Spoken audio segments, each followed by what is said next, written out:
So, hey everyone, Alex Duta here, founder CEO of Albiware. Welcome to the Albi After Hours podcast. I think this is episode number 4, but I lost track. So Connor, our video editor, will put in a nice little number for which episode it actually is. Super excited. We have gone mobile and we've come to Austin, Texas, and we're here at Levelset's beautiful offices. And we're here with Amanda Alexander with Levelset. How's it going, Amanda? Going great. Thanks for having me on the podcast. Yeah, thanks for having us here. Love the offices. For those of you who don't know and haven't been here, their offices are super cool. It's like construction-y feel, but it's super modern and like elegant, but also has that like construction-y vibe. So, going up from the elevators is super cool. Yeah. So, and you guys get this view. It's a view, man. Yeah. And it's a great view. But you told me that you don't like coming to the office. It's a commute. I mean, you get spoiled during COVID. Got it. The no commute thing, it's kind of nice. Yeah. It's nice to like commute from like the bedroom to the bathroom 100%. to the office, right? I just get frustrated. I take a walk, come back, refresh. Exactly. It's great. Yeah. COVID's taught us a lot. So, Amanda, why don't you introduce yourself real quick and like tell me about your background before Levelset? I think you don't come from restoration, but you bring some interesting things from there. So why don't you go ahead and do that first? Yeah. So you're right. I have no background in construction. I actually ran campaigns for a long time for political campaigns, both national and statewide. Okay. And then, it's just not a well-paid job. Okay, got it. And so, my sister had been working in tech. I had been working both in campaigns, and then I ran a recycling company. I had a lot of different past lives. Mm-hmm. And so I was looking at making the switch in tech, and I came across Levelset, and I was like, this is really interesting because it was something that actually solved a problem, mm-hmm. and it wasn't just like some API or something like that. And I could really put myself in the shoes of contractors, being in some of those odd jobs that I had during my undergrad or anything like that, of where, not getting paid on something really has a big impact on small businesses. And mm-hmm. so it was really relatable. And once I found Levelset, it was an instant good fit. Got it. So you're telling me like there's two kinds of tech, right? Tech that solves like real world problems that people like actually have real world pains, and then there's like like the API techs, like you're saying, like Twilio and things like those that are they do solve problems, right? But they're not as like real world working class individuals that are down in the trenches feeling like that pain. They're not as humanized for sure. Cool. So what's the one thing like that you learned from political campaigns? I assume like, governors or senators or things like those, you were helping them win elections, right? Yeah. So what's the one thing that you learned from there that you took back and applied at Levelset? Well, first, being able to persuade a no into a yes. Okay. For sure. But really and truly, like with campaigns, it's much like sales or anything that you do of like, there's a value proposition. Mm-hmm. If there's some resistance, it's learning about the why. Okay. And being able to have conversations to figure out, what's holding them back or what are their other thoughts, and then being able to persuade them to being just open to an idea and a conversation. And sometimes you got to work for it. But I think that when you approach everything just as a good human mm-hmm. and just come curious, it really does lead to a good outcome. And I think that's really relatable, both from politics over to selling software. Okay, super cool. So let's transition over and like tell me more about Levelset. Like you were explaining, well, I won't take the jazz away, but it was started by some construction attorney, right? Tell me more how it started, how long ago it started, like why Levelset even exists. Yeah. So we've been around for about 13 years, but we were founded by our CEO, Scott Wolf. Okay.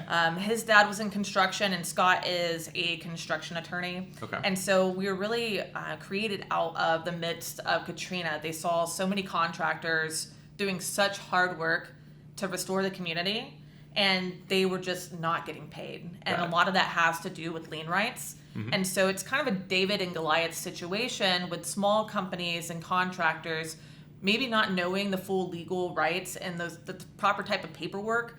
And so, our view here at Levelset is that it shouldn't take a whole legal team for you to get paid for the work that you deserve to get paid for. And so, that's how Levelset was created. Got it. And you guys service all industries, but you specifically work with restoration contractors, right? Yeah, absolutely. Restoration, I think, hands down, has the like most transformative experience from taking a proactive solution, because slow payment is rampant. Yep. And that shouldn't be the hardest part of the job. Yeah, absolutely. So like most construction industries, you typically have a draw schedule. The customer's actually paying, right? They're meeting the draws. If they don't meet the draws, you stop work. Whereas with restoration, you're doing the work and then you're at the mercy of the insurance company, right? Yeah. So cool. And, you know, I think a lot of our listeners probably think of Levelset, you know, formerly known as Z-Lean, as the lean company, right? And that's kind of what, you know, side note, at Remixtera, we use Levelset. We've been using Levelset for the past 5 years at the restoration company I grew. And we always thought of Levelset as just a lean company, right? You go there, and the value prop to me was, instead of paying an attorney, you know, it's cheaper, it's digitized, you don't have to go sign papers or whatever, you place lean. But what we discovered a couple of years ago is that Levelset is more than just liens, right? So tell me more about that process. Like, how does Levelset help aside from liens, and why does Levelset not want you to file liens? Well, liens aren't helping anyone. Okay. Not helping your customer relationship, and not helping your cash flow and your bottom line. Okay. Construction is a very cash intensive business, and that is a huge detriment to any kind of business. But where Levelset comes in is that we're helping, especially restoration companies, take proactive steps to get ahead of slow payment and speed up the payment process. So both with the homeowner being able to know that you'll follow the right steps, but still in a friendly way with proactive notices. But also with the adjuster as well, of sending those notices at the beginning and letting them know that you're going to follow a process, so it gets your claim approved a lot faster. Because oftentimes what we hear from restoration companies is, you know, it's either the insurance is dragging their feet or it's the homeowner keeping the last check, and we're able to help solve both. Got it. So the L word is a scary word, and it's final resort within 90 days. You're saying that there's proactive approaches to do before that 90 days to ensure that. So what's that model? Like, what do you guys typically do? You know, should you be using Levelset starting day one on a job? Yeah, most companies, what they'll do is they'll actually start sending out a proactive notice called a preliminary notice at the beginning of the project. So as soon as work has been performed, or labor's on materials on the job. And so they'll send the preliminary notice both to the property owner and then also to the insurance adjuster. And so it goes to a certified mail to the property owner, and that helps land a lot heavier, both with tandem of like your contract and your onboarding process as a restoration company, but also getting that notice in the mail showing that you guys are familiar with your legal rights. It's still not a very scary way, but just setting expectations that you guys are professionals that deserve to be prioritized. With the insurance, it goes through email, and it also helps do the same thing. You guys are going to follow a process, helps cut through a lot of that bureaucratic red tape, and gets your payment prioritized with the adjuster as well. Got it. Does the adjuster care about the threat of a lien, and does the insurance company care about that? Yeah, so that's a really interesting question, and I think there would be a lot of different answers from who you talk to, but holistically, I would say they do, right? Because bottom line is their customer is the property owner, and it's going to be a lot more of a thorn in their side to have a company leveraging their lien rights rather than getting them paid. And also too, by, you know, sending notices, especially through a third party like Levelset, which they're very familiar with us, the largest in the industry. And it just shows that you have some muscle behind you, and so they're less likely than putting you on red nonstop. Yeah, so I've seen, you know, a push in the insurance industry now. I think that insurance companies are starting to realize that poor claim experience leads to churn. Churn leads to, you know, them not hitting the profits that they should be hitting. And I think that insurance companies are realizing that, you know, before, nickel and diming, well, way back when, insurance contractors and insurance carriers were buddy-bud, right? Then this whole split happened where it's like, okay, let's try to control as much. Now what I'm seeing is customer experience is becoming more and more important. And like if the insurance carrier realizes that, look, this contractor is serious, and if I don't respond within 90 days or do something within 90 days, there's going to be a lien on this property and this homeowner is going to have a poor experience, they might churn. So I think that could be very beneficial. And some adjusters don't care, like you said. And some do. Some are like, oh, crap, I got to do something. But I also think on that note too, think of like during a storm, right? The market is flooded. There's tons of adjusters, tons of like not local restoration companies there. And so when you send a notice, like a preliminary notice, it sets you apart as a professional entity, and that adjuster and that property owner both would rather work with a company that's going to do things the right way because it simplifies everything for everyone. Yep, absolutely.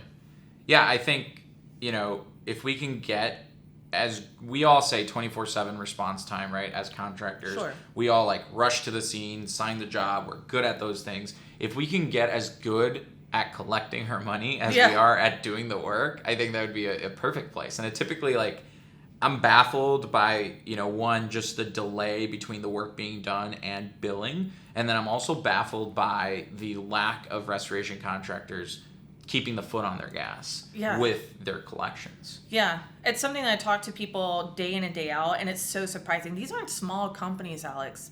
Yeah. These are multi-million-dollar organizations that have no handle on their collections process. Exactly. And it's easy to think, though, right? It seems baffling. Yeah. But you guys have emergencies as your line of business. Yep. Things are so fast. And if they don't have the manpower, especially after COVID and teams doing a lot more with a lot less, it is hard to keep up with.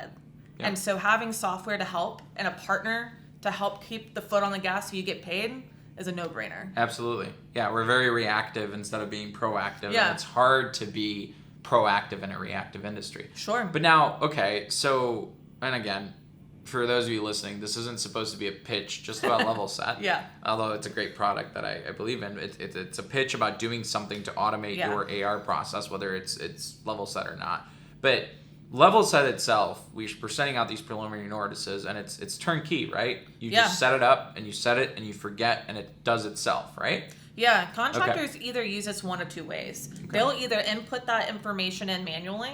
Boring. And also gets you back to the same problem, right? Exactly. Why weren't you doing it before? Absolutely. Right? Yep. So most contractors, they're going to be using us with some kind of level of automation. Yep. And so, we'll directly integrate with their QuickBooks and be able to send out notices, jobs over X amount. We proactively send out notices and then set up triggers for afterwards to keep our foot on the gas for collections as well. Awesome. Yeah, so I was actually just in Denver meeting with Mike Martinez with BOR Restoration. Yeah. And he was telling me he's got a tandem. So I'm surprised. Like, I'm really impressed by Mike. He, automated his entire business. He's got, very low overhead. And what he does is he utilizes both Albi, Levelset, and QuickBooks all together. They're their tech stack. And every X amount of days, there's a notice that comes from Levelset. It starts in friendly mode, and then it goes all the way down to mean mode, close to those 90 days. And with QuickBooks invoice and reminders and things like those, and then he does automated text messages from Albi. And with those three, via text, email, and certified mail, that customer is kept in the loop about, the rights. So then that customer needs to respond, or otherwise, they can't say, oh, I was never notified about this. So it's really cool. And now the other thing is, Illinois, for example, where I grew this restoration company, you don't need a preliminary notice, right? You can go day 90. Oh crap, it's day 90. I go file the lien, right? But certain states require a specific process of notifying the homeowner of their rights, right? Yeah. So tell me more about that. Yeah, every single state is different on requirements and what your lien deadline is. And so especially one, I'd say it's best practice to always send a preliminary notice, because who wants to wait until day 90 to go get a lien, right? You want to get paid by day 30, right? Absolutely. But, when you're out doing work in a state like, maybe Indiana, where 60 days, or Louisiana as well, 60 days is your lien deadline. You can blink and that'd be over. Yep. And so then it gets way more expensive to have to go then to an attorney. And even more so with restoration contractors often storm chasing. Yep. They're in a ton of different states that all have different requirements, and their team is moving so fast, it's hard to keep up. So we take the legwork out of that too. Absolutely. And the important date there, I believe, is the last day on job, right? Correct. So that's a very important date for restoration contractors to be tracking that they're not tracking, right? Because it's not, I last was there to pick up a deposit, 10 days ago. It's when was the last day that we performed that work. So, but cool. Yeah, that's awesome. So, it's plug and play. It's nice and easy. Whatever you do, let's say you're not going to use Levelset, right? Sure. Do you believe that some sort of automated messaging to customers every X amount of days is necessary to the AR process. 100%. Listen, Okay. whether you use our product or not, Okay. how effective is it when you go to the doctor or you go to the dentist or whoever, and they send you not only a reminder, Yep. but a reminder 2 days ago, then the reminder day of, Yep. an hour before. Like, you're not going to miss that meeting. Exactly. And Yeah. you know what to expect if you do. There may be a $25 missed meeting fee or something like that. Like, they're keeping you not only in the loop, but they're making it really easy for you to do so. And the more that you can make it easier for your customer and for your team, Yep. the better your overhead is. Yeah. Yeah, I'm a big fan of that. And, what we do with Albi Automates, for example, is we try to touch the customer automatically, and every single time we touch that customer, it gives them an opportunity for them to respond back. Sure. So every stage of the process, if they get a text message, like before we used to do 24-hour calls, pick up the Okay. call, be like, hey, how's your experience? Nobody picks up the phone. No. We're in this world where, like, I can't pick up the phone anymore. I'm in Zoom meetings all day. Same with you, right? So if we send these automated text messages, emails, Levelset notices through the mail, it's giving that customer a non-invasive way for that customer to reply back. Holy crap, I got this lien notice. Let me call and take care of this. Yeah. Holy crap, I got this text message. Let me, handle this. And they don't have to do it right then and there. They can do it later that night and so on and so forth. So what I think the biggest thing to take out of this is, one, take care of your ARs. And I'll give you guys an example that's going to blow out of the water a little bit.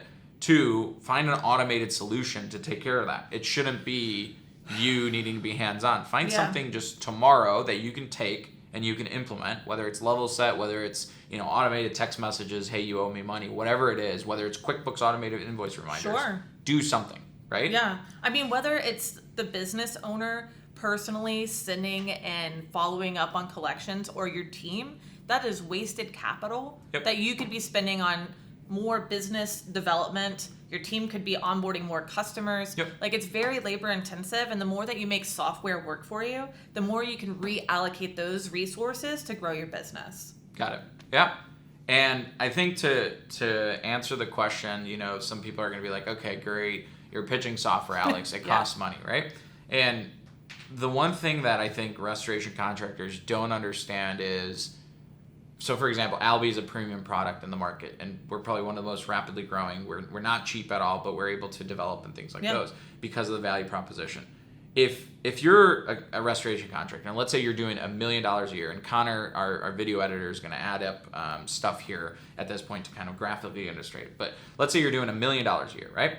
And let's say you have 50% cost of goods sold, right? So you're spending $500,000 on contractors, and then you have another 25, let's just say 30% expenses, so your overhead, your truck, stuff like that, right? So that leaves you with 20% bottom line. So on $1 million, you're making $200,000 a year, right?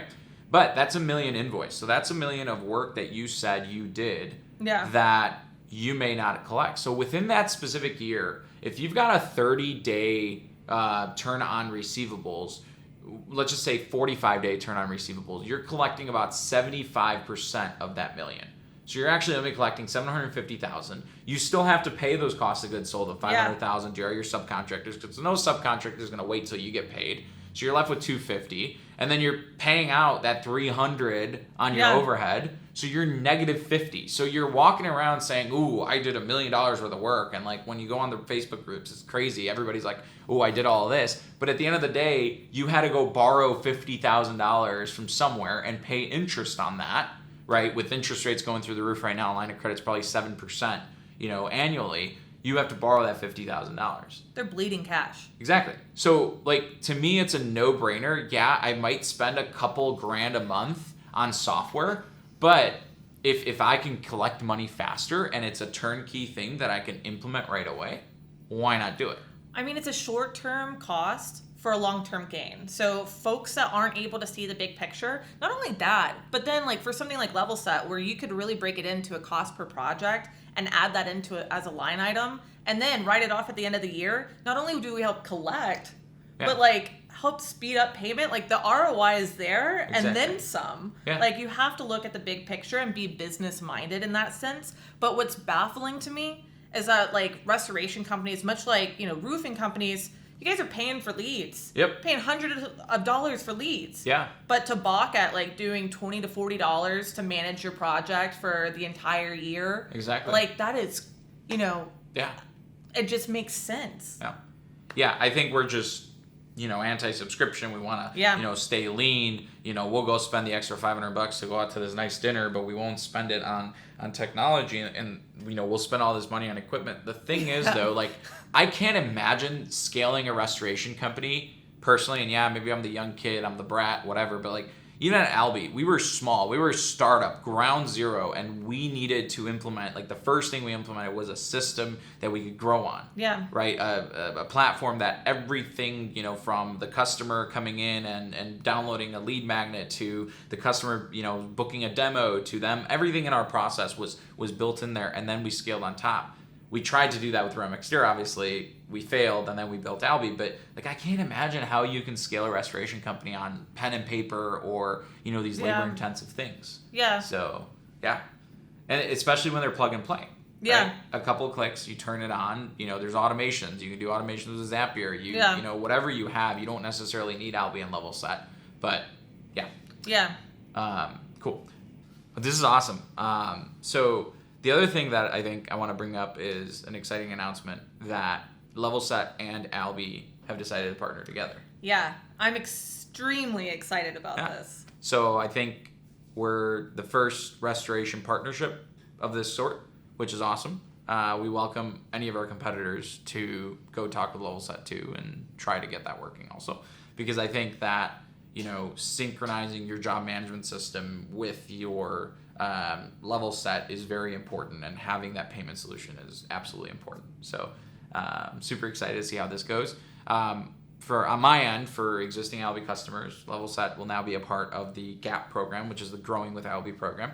And essentially, Amanda has so graciously offered a 30-minute call. And this is not a sales call for Levelset. This is literally an AR audit where she's going to go through. Tell me more about what you're going to kind of go through. Yeah, just really finding out what your current process is with accounts receivable, and then talking about ways that other contractors are improving their AR process to see the kind of results. So really and truly, it's just digging into, what your current process is, some of the numbers, looking at maybe even like your 30, 60, 90, and basically playing doctor here of like what you could be doing to get a different result. Cool. Awesome.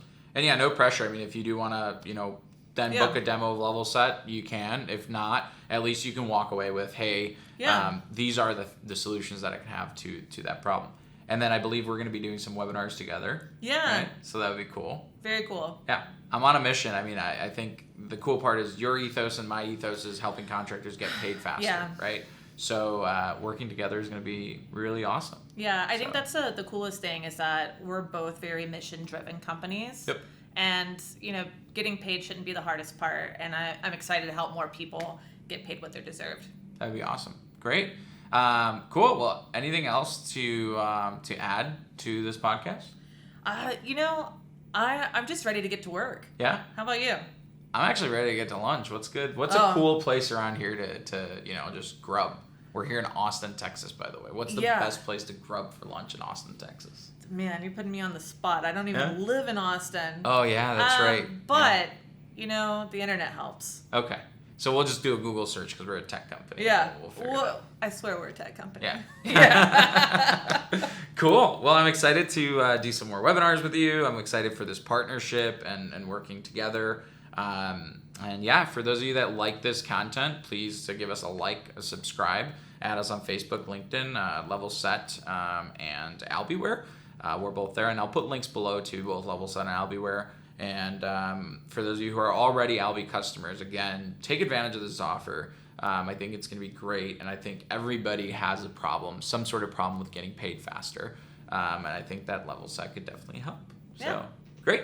See you guys on the next episode of Albi After Hours podcast. And we should do this. This is really cool, like traveling with everything and having cool landscapes on every single one. So, cool.